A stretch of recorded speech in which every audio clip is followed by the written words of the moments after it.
oh, I want to be a Giant for life. And it's like, fucking fraud, you're a liar, bro. Like, it's like, I get it, I'm yes. a Giants fan. I grew up a Giant fan. As I said, band move. Yeah. There you go.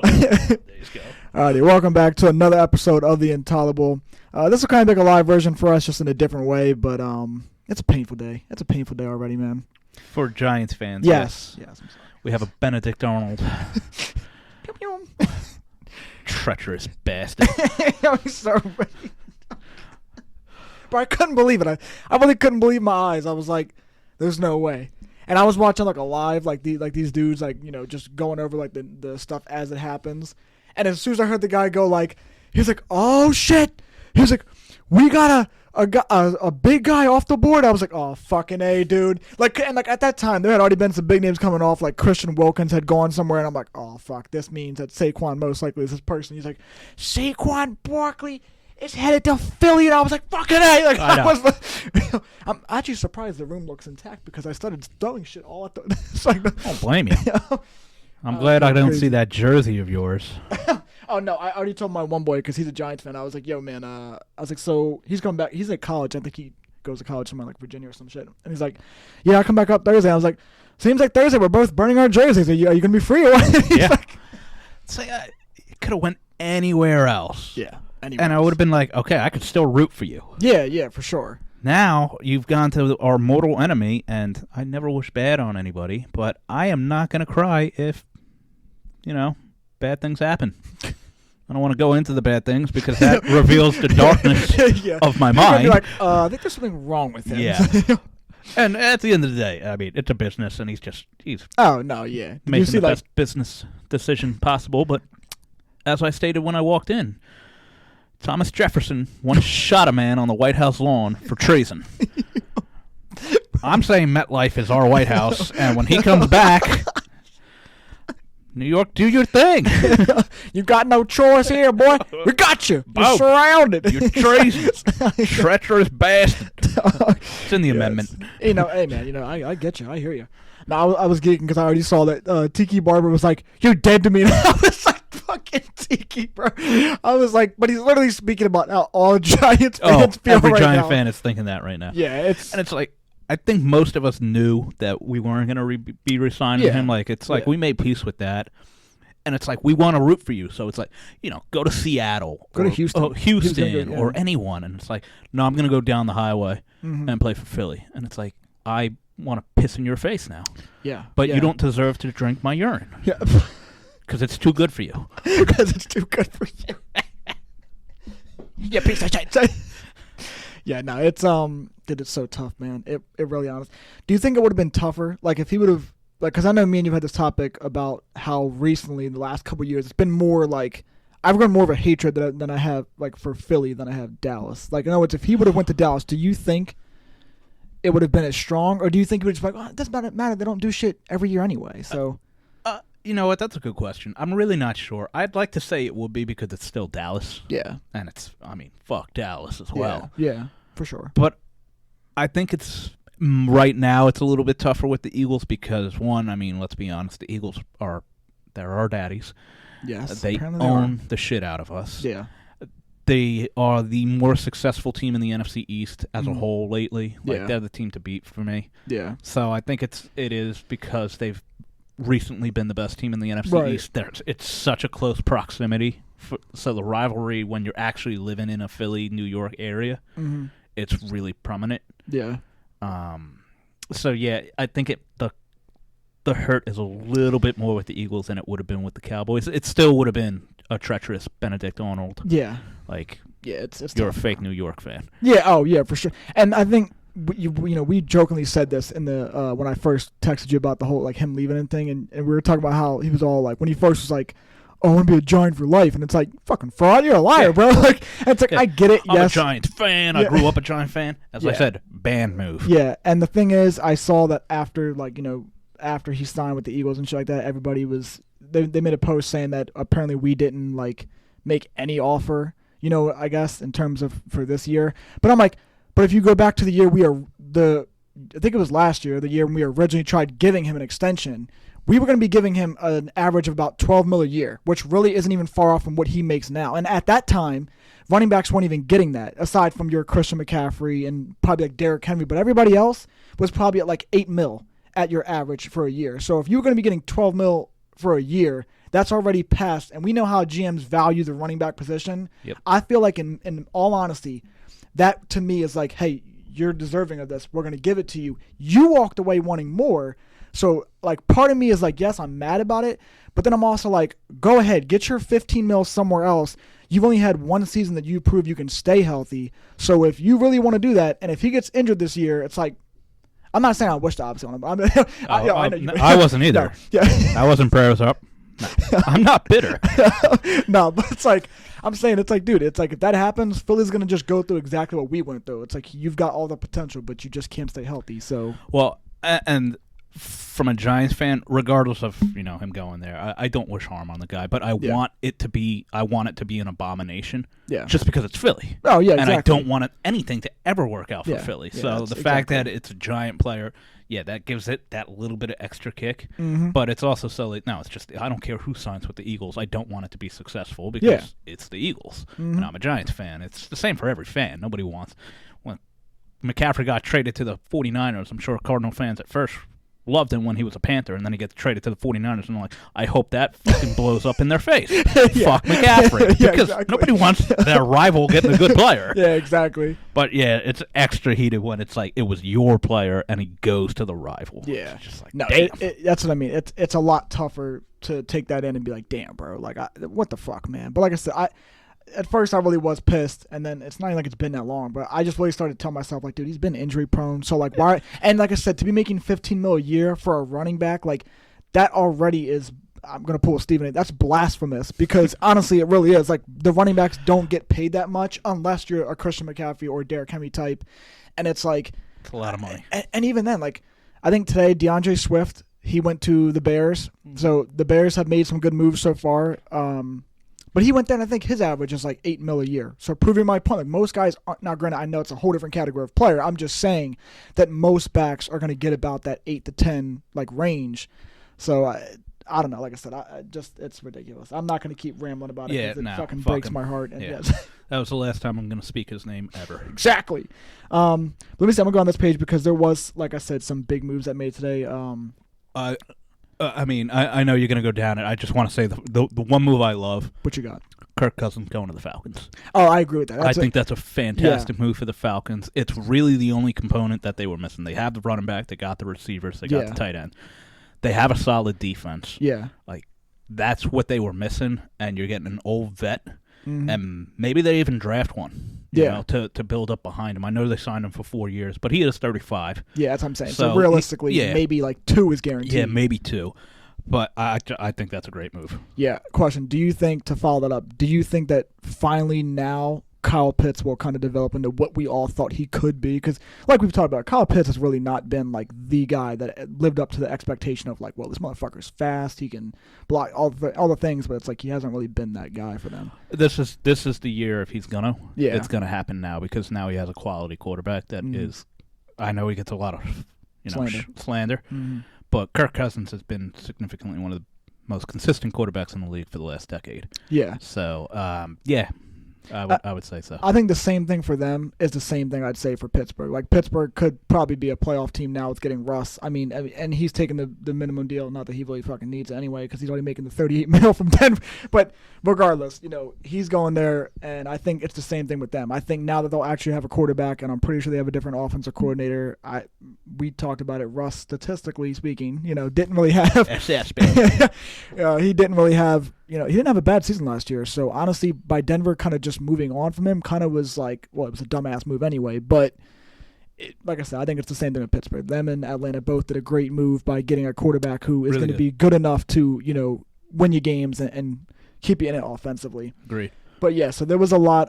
Was there any other ones that you heard of that caught your eye or anything like that? No, I mean, I saw Mac Jones got traded to the Jags. Yeah. Obviously, the GOAT signed with Buffalo, so that's good for them. He's talking ridiculous about Mitch Trubisky, so just count that out.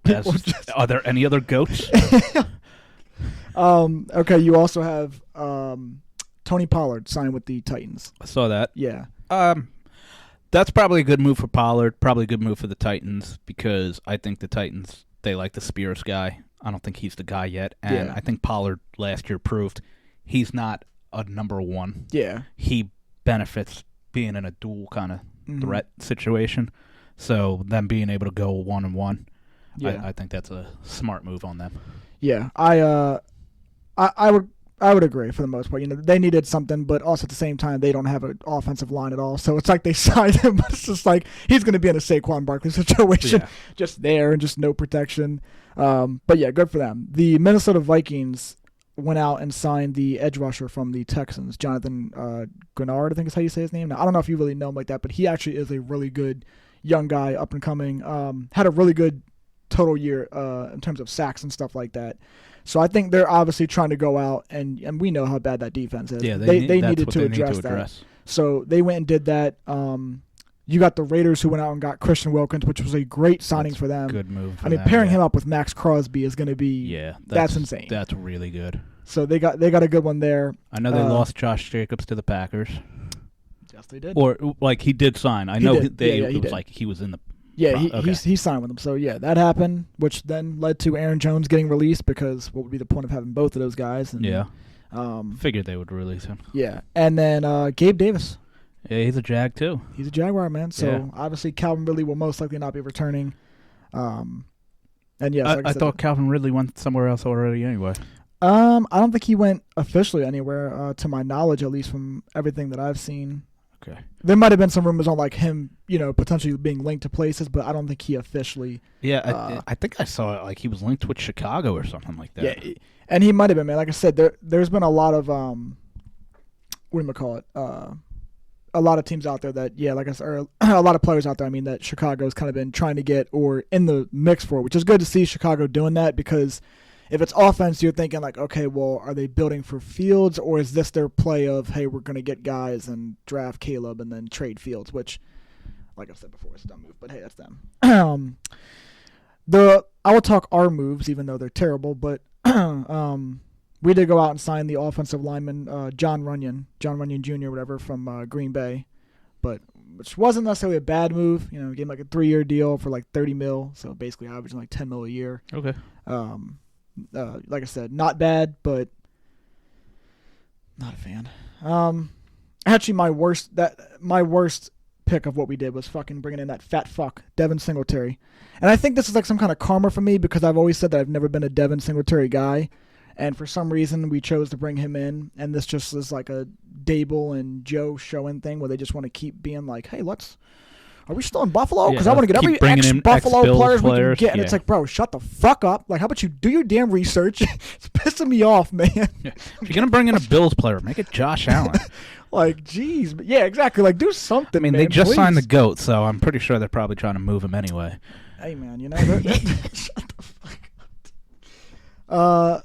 I'll tell you what, though. The one good thing was, because originally they were saying Xavier McKinney was with the Eagles, and thankfully, I guess he backed out of that, and now he's going to the Packers. So I'm at least glad that they didn't get fucking both, because that would have been double the whammy, and I really wanted you to actually hit me with a shovel and bury me in the fucking grave. No, I'd hit them with the shovels, because they're treacherous bastards.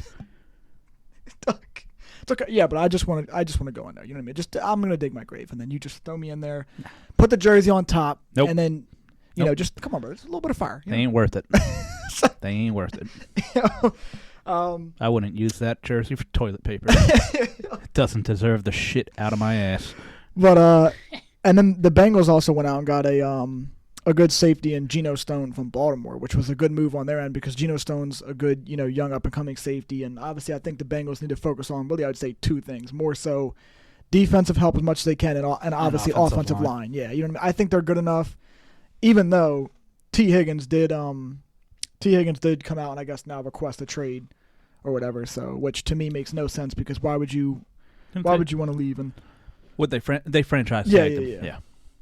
And like I understand that you want I'm not saying I don't understand him not wanting his money. It's just if it was me personally, it's like I don't understand why leave when the only quarterback in the AFC that's really been able to show and beat Mahomes in this era obviously is Joe Burrow. So it's like okay, yeah, you could go somewhere. You could go to Tennessee or somewhere else and get paid, But it's like, does it really matter? You know what I mean? Bro, yes, that's all that matters to these kids now. Yeah. They just chasing the bag. So, Yeah.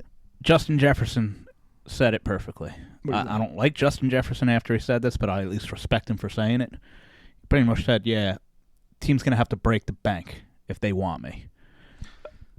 Explicitly pretty much coming out straight up saying, yeah, I'm not coming to you unless you pay me better than anybody else in the league, which is, to me, one of the most selfish things, which, granted, go get your money. Yeah. It's a business. Mm-hmm. But if I'm a teammate, I'm thinking, yeah, you don't give a shit, man. You'll just sign with anybody who's going to pay you the most money, which means that's where your priority is. Yeah. Once you get the bag, do they really give a shit anymore? And that's honestly how I feel most players are nowadays. Mm-hmm. It's all about, oh, man, I really want that ring. I want to be...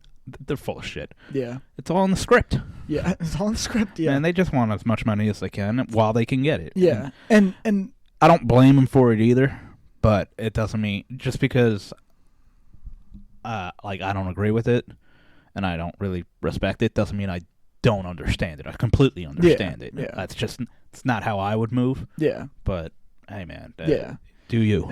And to a degree, like, I do get it because, yes, you know, for the guys that are on the younger end, obviously, and they're trying to break the like, it's their first time testing free agents. I get it. Like, you want to make your bread and make it while you can because I get it. Like, it's a sport where, you know, you could get a massive injury tomorrow and not be not come back the same. So I do completely understand. Yeah, exactly. Like, I do completely understand being like, hey, for a guy that's like a Justin Jefferson, a Jamar Chase, those guys I get being like, hey, I want this. But, like, to me, it's like, even if T. Higgins left, like, I don't know if I'd really call T. Higgins a number one. I think he'd be close maybe, but just because he's a big body receiver. But like those guys typically, I think they thrive better when you're the number two because it's like you want another guy that can complement your game. And I think him being in Cincy, like it just complements his game even more because it's like, oh well, if they're doubling Jamar, who's gonna one-on-one this guy who's 6'4", 225? Like it's he's not great for that. Yeah, you know, and it's like okay, yeah, you can go somewhere else, break the bank, whatever. But yeah, I don't see it. But I see it from a professional player standpoint why they want to do that, but I also see it from the business standpoint where I'm not paying you that, and especially a running back or a receiver because the Chiefs have proven you don't need a bona fide star in either position to win Super Bowls. Yeah. So Justin Jefferson, go get your bag, but I'm sorry, you're only as good as the quarterback throwing you the ball. Mm-hmm. I'm going to pay that guy because the Chiefs have proven it.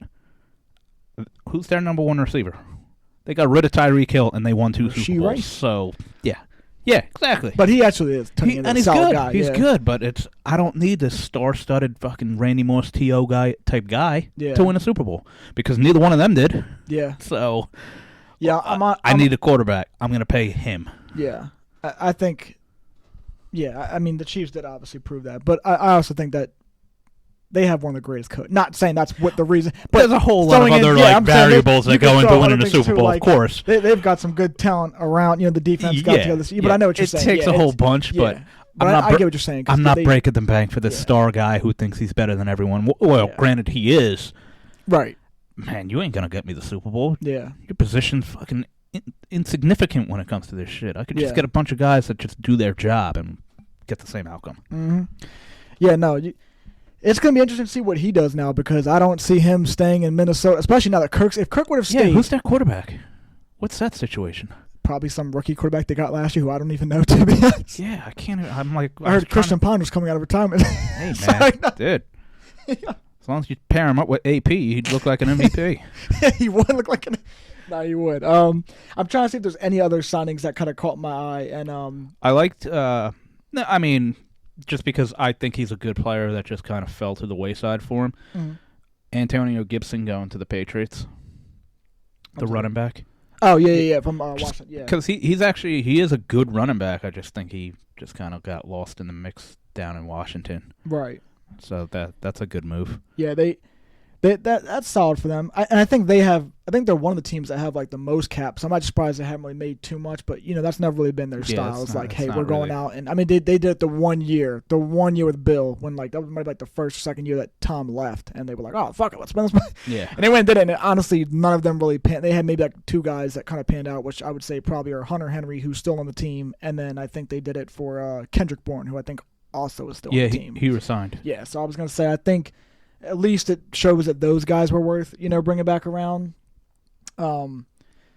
But yeah, I mean, like I said, there's been a lot of moves today. I'm curious to see what happens. Like I said, with the whole Brian Burns situation, if we were to get him, if we weren't, because they are saying that apparently I saw a thing that was tweeted by someone who is known on Twitter and stuff, and I guess the girl had said that it's kind of like basically already a done deal. It's more so they're just trying to figure out like the exact compensation and like the numbers type of thing. So Okay.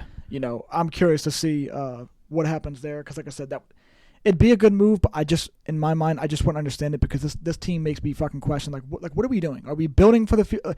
I don't understand what we're doing, because it's like they let these guys walk. You let a star safety walk, and it's like I understand we didn't have much cap room to begin with. Like I know we had maybe like 30 mil. So going off of that, it's like, yeah, you really don't have much to go with, and you got needs that you need to address, such as offensive line. Obviously, we definitely need a quarterback, but it's like we're probably going to address that. I'm assuming in the draft. Yeah, I would since, say since that's the way they've been making it seem. So yeah, like I said, I don't know where this team is making us go, because they're really just making me question so many things right now with just letting guys go and then going out and signing people that I feel like I just don't understand it. And especially letting Saquon walk and then being like, we're going to let him walk, but here we're going to bring in Devin Singletary. Yeah. Like that of all things was like, dude, I would have rather use like attempt at like Tony Pollard, or like, not that he would have went there, because even me and you said this, but I don't see like Derrick Henry is only going to probably go to a contender. Him being older, him probably wants to go somewhere where he's not the lead guy. He's like the number 2. You know what I mean? And that's why I said to you, I think Buffalo's a great fit. Like doesn't have to be the every down back. He can let James Cook do that, and then he can just come in every now and then. Or even if he were to go to Houston, like now that because they were the most linked team to get Saquon at first was Houston. So I'm thinking, okay, That's what I was hoping. yeah, and now that that's not the case, it's like maybe he goes there. You know what I mean? And then again, I don't know who their backs. So he would be the number 1 now, but who cares? Like I said, I think it'd be a good fit for them, Yeah, not a whole lot of other big moves that I'm like looking at. A couple good things, like Tampa Bay resigned Mike Evans and Baker, which was smart. Right. Juno Smith went to the Dolphins. Yeah, Jonnu Smith. Jono. Yeah. So, a couple defensive guys, but nothing crazy.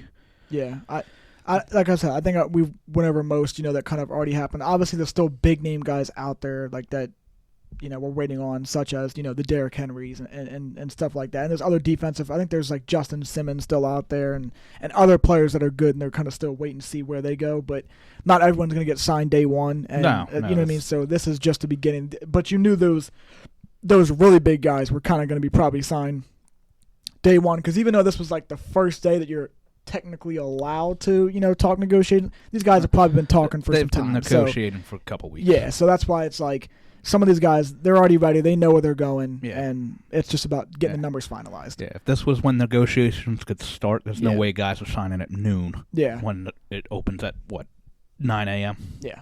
So, all of a sudden, 18 guys are signed. You're like, what did they just call them? Be with us. Okay. No. Yeah, like I said, man, it's been a whirlwind of a day for me. I just watching these things happen. I'm like, damn, I just pain. Yeah. Pain all around. Yeah, makes for an interesting year. No, actually, no, it won't, because we'll be at poverty again. So. As far as Giants, I mean, we're gonna that's what I'm talking about. We're gonna be in the gutter for the next 7 years. I just don't know. I just don't understand so many of our moves. The Daniel Jones signing of last year, and now all of a sudden, okay, he's not the guy. Yeah. When we already knew he wasn't the guy, now you invested this money into him. Mm-hmm. There's absolutely no value for him, so you can't trade him. Nobody's going to take that trade. Even if you were, you're getting rid of him for, a 6th-round pick maybe? If you're lucky. Like, just because the contract's huge. If it wasn't such a fat contract, it'd be like, okay, you could maybe find something. So now you have all this dead cap space with whatever you decide goes on. It's just... Barkley obviously leaving, it sucks because he's a talented player, but he's wanting too much money for injury-prone, aging running back. So, yeah, if you're trying to rebuild, that's not what you're going to put your priority on. So, it's just, I don't know. I don't know what to expect. You do just seem so, you're just, like, zoned out right now, or you're just, like, it's been a day, bro. Contemplating life choices. Oh, that shit happened earlier, and I was like... Like, why are we a Giant fan? I'm changing teams. I don't even blame you. It's like, no, because I'm just, as a fan, I'm getting so sick and tired of seeing the same result every fucking year. And it's like, I understand to a degree, yes, everybody goes through these phases or these, but at the same time, it's like, like you just said, why in the first place did you even sign a guy for a year later? First of all, after last year, he didn't even play more than I think 4 games, so that was just a fucking waste to begin with. And then it's like on top of that, now you're like, oh yeah, we don't really want him anymore, so we're gonna draft a quarterback. Okay, cool, but like you just said, now we have all this money that we can't even utilize because you paid someone who you're not even gonna use anymore, and you're not gonna get anything really crazy for him in return, if that, because he didn't show anything, and he hasn't shown anything. There's you know what absolutely I mean? zero value. So it really just makes no sense. And then obviously, like you just said too, it's just you're watching 2 good players walk out the door, get paid, rightfully so. Like I could have been fine with Xavier McKinney going too if we at least would have transition tagged him, which is what they said what they were gonna do, which would have made sense because that way we could have got compensation if something would have happened. Like, oh hey, we're gonna give him this. Are you gonna match that or no? It's just a simple yes or no. You ain't gonna match it? Cool. Give us a 2nd round pick and we'll take it. Like that's what we used on him. Give us the same thing in return. I'm cool with it, whatever. But we didn't even do that. So, like, we're retarded, and I'm just sick of being a Giants fan because, like I said, it's the same shit, different year, all the time. So, hey, man, if you're a Cleveland fan, this is a lifestyle. So. Yeah, I mean, it is a lifestyle, but, not a lifestyle I like to enjoy, and I'm not enjoying it. They have grown to enjoy this process. That's why we drink. Bastards, man. This is delicious, by the way. Oh, yeah? What you got now? This is called Numbskull. It's new. Oh, boy. It's a cool mint chocolate whiskey. I know, it's flavored whiskey. It's, to all the people that are authentic whiskey drinkers, going to be like, that's a bitch drink. And you're right. He said, you're right. You caught me. Yep. But I'm mixing it with, like, a fucking Andes chocolate. Uh-huh. Dude, it's fucking delicious. I just now realized you had that Andes chocolate. I didn't even see that fucking thing. It's fucking it's so good. I just want to check this because I want to make sure that nothing is, because, things can happen. And don't get me wrong. I like my Irish whiskeys, the Redbreasts and Glendolas of the world. But every once in a while, you just want, let's call it a modern-day whiskey. Uh-huh. Whiskey's made for, for lack of a better word, pussies. People that really can't drink liquor drink this shit because it's delightful. So, dude, that was the exact quote from fucking Tiki Barber. You're dead to a Saquon. Good luck. You're dead to me. It's like, fucking. Yeah, and it's funny coming from Tiki. Yeah. Giant fans don't even like Tiki, man. Tiki, man. That's why I was laughing. You talk more shit on the Giants after you left than anybody. What the fuck are you talking about? Dude, that's why I was laughing, man. Like, it's just fucking like hilarious. If Eli came out and said it, people would be like, yeah. Yeah, people are like, that's fucking right. Yeah, Eli. But it's like, Tiki, man, you ain't even on the top of the list for Giant fans. I don't know, actually. Even if Eli said it, people would be like, Eli, can you even talk, Mr. Barely top 10? Yeah, they'd be on his ass real quick. Mr. Mediocre? I don't know. Shut your mouth. Top 10. I'm not of all time, right? Top 10 Giant. No, I meant statistically speaking, of course. To his stats. I meant statistically speaking. All the quarterbacks that play nowadays are going to be fucking light years ahead of everybody that played in the 80s and 90s. Hey, man, just saying. That's just a different league. Yeah, they are saying also that that Derrick Henry is linked to, like, he's been in contact with Baltimore, which makes sense too. Like I said, I think the main ones that make the most sense would probably be, Ravens, Texans, and Bills, in my honest opinion, for who should go after Derrick Henry. I think it makes the most sense. So the Ravens are going to get him, use him all year, get to the postseason, and then say, Lamar, win it with your arm because you're really good at that. Am I going to lose again? Yeah, that could be very true. I love it. Yeah, so it's just been a rough day, man. It's been a fucking day. But I'm looking forward to, all the stuff that continues to happen and all the other trades, all the other free agency moves and stuff like that. Because, like I said, there's still a lot of good guys out there that I can't obviously think of them. But, free agency is an exciting time. Like, it is. Who's going where? What are we going to do? Yeah, it's... Winners and losers of free agency. Right. And which you never know until the season actually starts. Like, right now, it looks like the Eagles are killing it. Yeah. They got Saquon. They signed a couple other guys. They re-signed, like, Brandon Graham. The dream team. Yeah. And they could bomb and go fucking 6-10. Yeah, that's why I'm also not too worried, because this would be a Philly thing where they think that they got it in the bag. They did their moves, and they think they're the shit. And then, like we saw this year, it's like they started out good and then fucking crumbled like a cookie down the stretch, and just, they were like, oh, we don't want to win any of these games. And it was good to watch. I enjoyed the hell out of that. That's what you need to understand being a Giants fan. You have to take joy in the other team's misery, because you're not going to have any success as a Giants fan. Yeah. So, misery loves company. It's not about being pessimistic. It's just about appreciating failure from somebody else. Yes, I agree with you to a degree because, like I said, we need to have some hope and some excitement. And I thought we were going to get that when we brought in Dable and we brought in, Joe and stuff. But, yeah, these two motherfuckers, I don't know. They're like the most inconsistent GM head coach combo that I've ever seen because it's like when they first came in, it's like they were doing all the right things to try and, clear up the cap or bring back guys that we needed to or whatever, or make decent enough free agent moves, drafted well. And then it's like, then they go and do shit like this where it's like, oh, yeah, you don't re-sign your two of your best players. And it's like, now, granted, I say that, but they also did re-sign two of our best players in terms of Andrew Thomas and Dexter Lawrence. So, like, they did address that. And I'm at least good for that because, yes, Andrew Thomas, God bless that man's soul because we needed some offensive line help. And that man is definitely one of the best left tackles in the game. So I am all for this. Dexter Lawrence is great. Yeah. Great D lineman. And to be honest with you, I think it's easier to get a safety than it is a good D lineman. Yeah, I think it's just the hard thing for me is McKinney stayed healthy all the time we've had him. I mean, I wish he didn't walk. And on top of that, he's very productive and he can move around, not just play the safety position. And those kind of guys I love because I'm like, okay, you can't just be held to one spot. The fact that you can move around, yeah, exactly. And it's like not everybody can do that. There's guys that they get moved and then it's like they get fucking worse. And it's just like I would have rather kept him. Like I said, he's still young. He's only like 24, and we just let him walk right out the door. And it's like, oh, okay, this is fucking gay, but whatever. Yeah, that's decisions that we don't know why they make. Yes, we just hope that they're doing the right thing. That is very true. Yeah. So what do you make though of Chicago? I mean, honestly, I know we've talked before about with the whole Justin Fields situations, but I think it is kind of looking. Not that I want them to do it, but it's kind of looking like they are going to maybe make the move for Caleb. I think they're going to make the move for Caleb. I like Justin Fields, but I just don't think they're sold on him. Yeah, I think they like his athleticism. Obviously, the fans are behind him because they started showing a little bit of success towards the end of the year. Mm-hmm. I have a hard time thinking he's the guy, and they're probably thinking Caleb Williams is like a generational talent. Yeah. And you can't pass up on a generational talent. Yeah. So that's probably the move they're going to make. They can get rid of Justin Fields because right now he does have value. Yeah. Like, they can get rid of him and get something in return pretty good because he did kind of show out at the end of the year. Yeah. So they're probably looking at that and saying, hey, you know what? Right now, there's going to be a team out there that actually wants him that will give up some stuff, maybe more than they should for him, and then we can go and get our guy in the draft. Yeah.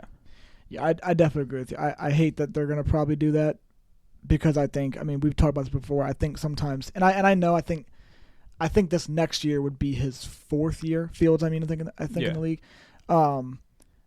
But yeah, so I do get it in a way because it's like, yeah, you think by that point you should have already developed, sort of say whatever. But I don't think it's that more so he hasn't. It's just really more so I think he just needs to really work on that accuracy and kind of throwing the ball more than what he has, and he hasn't really shown that enough. But I do think he struggles reading defenses too. Yeah, I mean that coverage schemes. Yeah, that could be very true. But some things I just think, and maybe they're not fixable. But to me, I do just think things like that are fixable because I think, like, dude, if you really struggle that well or that bad, I mean, why don't you go and reach out to fucking Hall of Famers? There's plenty of dudes out there you can reach out. Hey, Peyton, is it cool if you could, talk to me about these kind of things? I mean, you're one of the greatest quarterbacks out there. It's things like this that you could do to up your game and get better in this league. And I don't know why you wouldn't, because like I said, if that was me, like, I'd easily take that opportunity to, and even if it wasn't him, because he's obviously a fucking stardom of a guy, but it's like there's just still other guys that you could reach out to and try and get some kind of input on. Hey man, I kind of struggle with this. Is there any tips you could give me that might help me out? Watch film. Yeah, well, that's going to be their answer. I mean, yeah, I'm sure they'll say that. These coverage schemes, watch film. Yeah. Watch film. Watch film.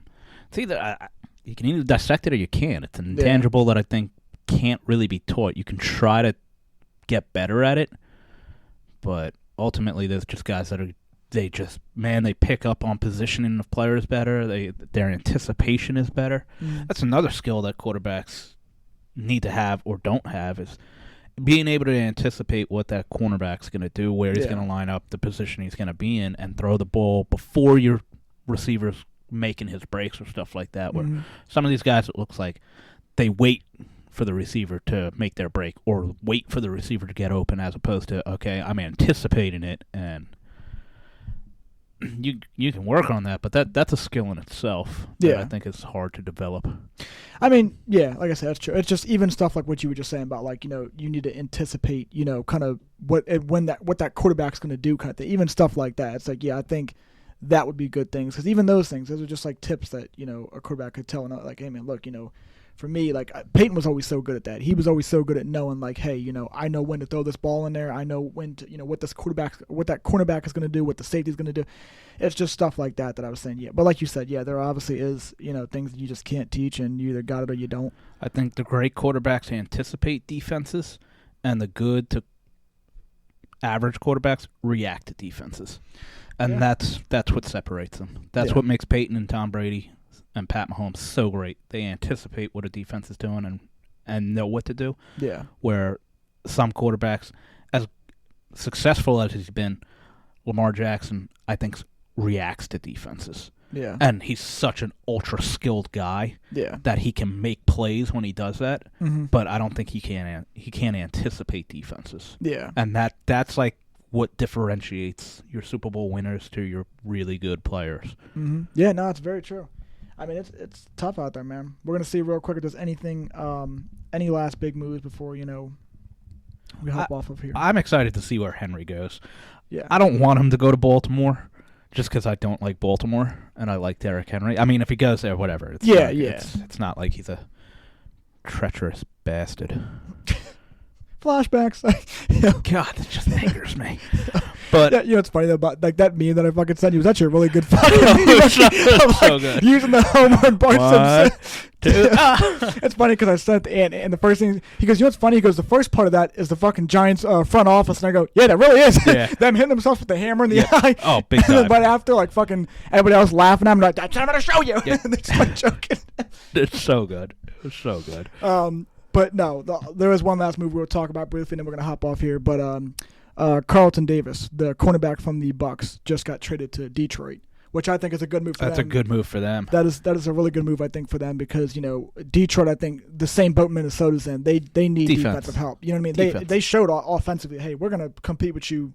If we're in a shootout, we're competing. But, they're fine. Yeah. In all those positions. Yeah, defense is where they need help, especially the secondary. Yeah, that's what I mean. The secondary, I think the D-line's pretty solid. But I will say, though, if they were to go out and get like some other defensive end to pair with Aiden Hutchinson or something, or like a good linebacker that's on the outside, that'd be a really good pairing for them. I think that'd be beneficial. And a D-line can make a secondary better. Exactly. So it's going to have impacts on the Carlton Davis and whoever else they got in that secondary, because honestly, I don't even know who they have back there. Yeah. It's like why I think the Raiders secondary is good. They're not. It's just Max Crosby pressures the quarterback every single play. Oh, shit! Oh, shit! You ever throwing picks to rock your sin? You're like, wait a minute, bro. And here's DeAndre Baker. That guy still plays? No way, bro. Yeah, so we're gonna be paying attention to all of the moves and stuff like that. We will keep it updated ourselves and have more action stuff to come your guys' way. So catch us on the next episode of The Intolerable. Boom.